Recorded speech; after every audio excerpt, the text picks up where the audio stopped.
कि एक vice chancellor को लग रहा है कि परमानेंट विक्टिमहुड यानी विक्टिम कार्ड खेला जा रहा है। हमारे साथी रतनलाल जी की बात को आगे बढ़ाते हुए, लड़ने वाले लोग हैं लेकिन आज विक्टिम की बात वो खुद भी बोल रहे हैं। और आज मैं श्रद्धा सुमन अर्पित करता हूं समरवीर सिंह को, जो इसी कॉलेज के ओबीसी प्राध्यापक थे, जिनकी नियुक्ति में इतनी बड़ी घालमेल हुई कि उनको आत्महत्या करनी पड़ी। यह हिंदू कॉलेज देश के अति विशिष्ट विश्वविद्यालय के विशिष्ट कॉलेज में एक आता है। तो वाइस चांसलर महोदया, आपसे मैं केवल यह विनती करना चाहूंगा कि आपने तो बड़ी आसानी से विक्टिमहुड का कार्ड बोल दिया, लेकिन उसी क्षण आपने सवर्णों के विक्टिम को बड़ी आंसू बहाते हुए जो कहा, वो देख के लग गया कि आप आरएसएस की असल मुखौटा है, जिसको रखा गया है ऐसे संस्थानों में, जिनको लगाया गया है खेल रचने के लिए कि देश का संसाधन लुट जाए, शिक्षा समाप्त हो जाए और चाहे लोगों का भविष्य अंधकार में हो जाए, लेकिन इनकी नैरेटिव अलग दिशा में चलती रहेगी। अभी हम लोग तुरंत देखे हैं एआई समिट हुआ है, वहां देखे ना वो गलगोटिया यूनिवर्सिटी, जिसको लंगोटिया यूनिवर्सिटी नाम दे दिया गया है, पढ़ाने वहां आरक्षण लागू नहीं है। मोहतरमा कितने कॉन्फिडेंस के साथ पेश कर रही थी चीन के कुत्ते को, तो चीन का ही कुत्ता आएगा। जब हमारे साइंटिस्ट सोनम वांगचुक रहेंगे जेल में, तो कौन कुत्ता यहाँ आएगा? और कोई वो कुत्ता लाने वाले कौन कुत्ते हैं, वो भी हम लोग सब जानते हैं। तो ये तीव्र भर्त्सना की जानी चाहिए वाइस चांसलर महोदय के उस वक्तव्य का। This is not permanent victimhood, this is happening. ये सही बात है। देश के उच्च संस्थानों से लेकर और गरीब लोगों के जो छोटे स्कूल और छोटे विद्यालय हैं, सब जगह आपके द्वारा और इस खास तौर से आरएसएस के शासन में आने के बाद एक जबरदस्त मुहिम जातिवादी और मनुवादी के आधार पर चल रही है। और उसका शोर हम लोग देखे कहां, उस दिन थाने में नारा क्या था, ब्राह्मणवाद जिंदाबाद। मैं ओबीसी साथियों से पूछना चाहता हूं, जाति की बात कहते बहुत अधिक शिकायत नहीं थी, ब्राह्मण जिंदाबाद कह देते, ब्राह्मणवाद जिंदाबाद था वो। उसका मतलब तुम्हारे सर पे पैर रखा जाएगा, मुंह पर थूकेंगे और तुमको चाटना होगा, क्योंकि हमने सत्ता भी हथिया ली है बेईमानी से और संस्थानों को भी हथिया लिया है बेईमानी से। यह हो रहा है। हमारे देश के ओबीसी जल्दी जगते नहीं है। डॉक्टर रतनलाल ने कहा था कि उठ जाएंगे तो क्या होगा, फिर सो जाएंगे, लेकिन उनको इस बार जगना होगा। इसलिए जगना होगा भाइयों, एक बार मंडल कमीशन जब लागू हुआ था तो उनको पता भी नहीं था। हमारे गुजर भाई, कई जगह जो पश्चिमी उत्तर प्रदेश के जाट भाई विरोध कर रहे थे।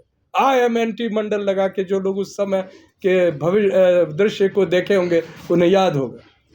आज उसी आरक्षण के बल पर बड़े जगहों पर है, लेकिन उस आरक्षण को खत्म किया जा रहा है। They have been turned into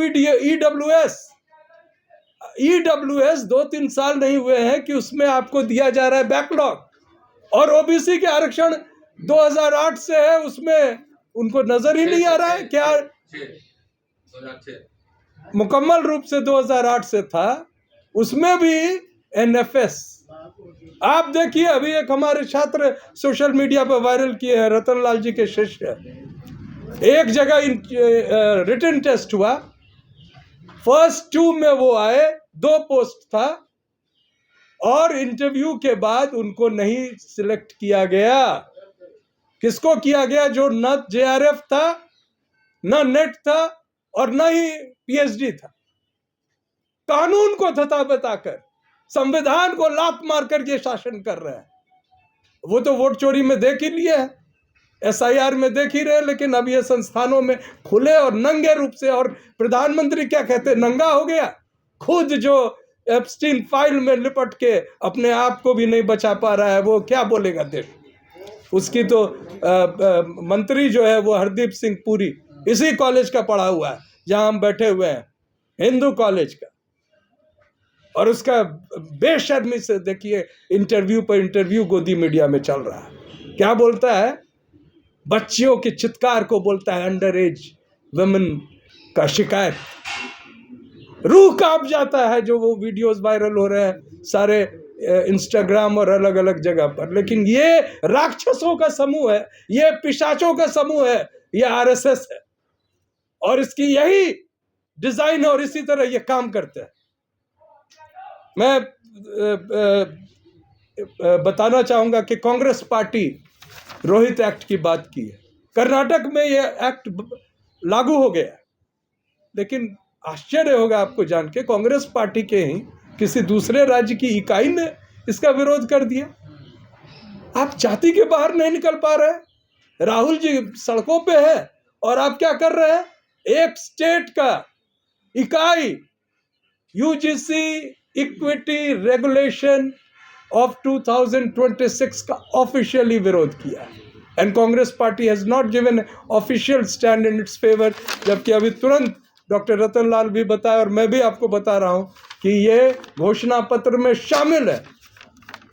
तो वहां तो कांग्रेसी होने से ऊपर हम मनुवादी हैं, ऐसी बात आ रही है। तो आखिरी में मैं आपको बताना चाहूंगा कि हमारे लिए ये विषय महत्वपूर्ण है। मैं सीधे विजयवाड़ा से आज अभी इसी के लिए आपसे मुखातिब होने के लिए पहुंचा हूं, क्योंकि मैं समझता हूं कि हमारे पिछड़े वर्ग में जो अब अंगड़ाइयाँ लोग लेने लगे, पूरे बिहार में 5 जिलों में 9 मार्च को एक ज़बरदस्त विरोध होने वाला है। और इसके पहले वहाँ पर जहाँ से मैं आता हूँ, मधेपुरा, सहरसा, सुपौल और दरभंगा में मशाल जुलूस निकल चुका है, दोबारा निकलेगा। रोज़ सड़कों पे रहेंगे और तुम्हारे इस खेले को हम खेलने के लिए तैयार हैं, इस चुनौती के लिए तैयार हैं।